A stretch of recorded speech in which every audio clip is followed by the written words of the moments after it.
Hindi man ako makapag-concert sa Araneta, nakapag-concert naman ako sa Edmonton. Ayun po, nais ko lang po sanang sabihin sa inyo na, alam niyo ba, ewan ko, I'm sure yung iba alam na dito, pero alam niyo ho ba na taga-Alberta ako? Alam niyo po ba na nanggaling na rin ako dito sa Edmonton? Dati naalala ko, nung kauna-una ako makapunta dito, excited ako na makita yung pinakamalaking mall sa buong mundo. Dati, di ba, yung pinakamalaking mall? Yung West Edmonton Mall po yata. Nag-swimming pa nga ako dun eh, kasi maganda yung liguan dun. Tapos, sabi ko nga, grabe namang mall to. Pero yung pinasok dito yung Star City. Di ba meron din parang mga yung Star City? Ayun, sabi ko nga po, nung araw, hindi ko naman po talaga pinangarap na maging artista. Kumbaga, ang pangarap ko lang sa buhay magkaroon ng simpleng buhay, yung matataguyod ko yung pamilya ko at makakatulong po ako sa pamilya ko at sa kapwa ko. Kaya dati po, yung pag-aartista, baliktad nga po yung nangyari. Yung iba, nandito sa abroad, pero tinatry nila na makapasok sa show business. Ako naman po, baliktad. Sinubukan ko mag-artista dahil pinapangarap ko po na ang pag-aartista ang bakang maging daan para po makapunta ako sa ibang bansa.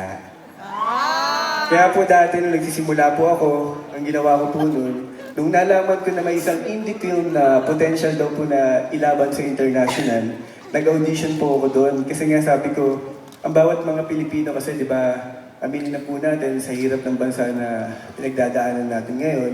Kumbaga, ang inaasahan po natin na kahit papano, gusto natin makapag-ibang bansa para makatulong sa pamilya natin.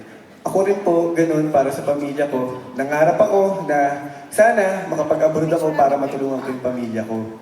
Kaya po, nung nagkaroon ako ng oportunidad na makapunta dito sa abroad, na yun nga yung pelikula yung naging daan na sinabi nga nila na potential daw po ilaban sa international movie, sa international festival.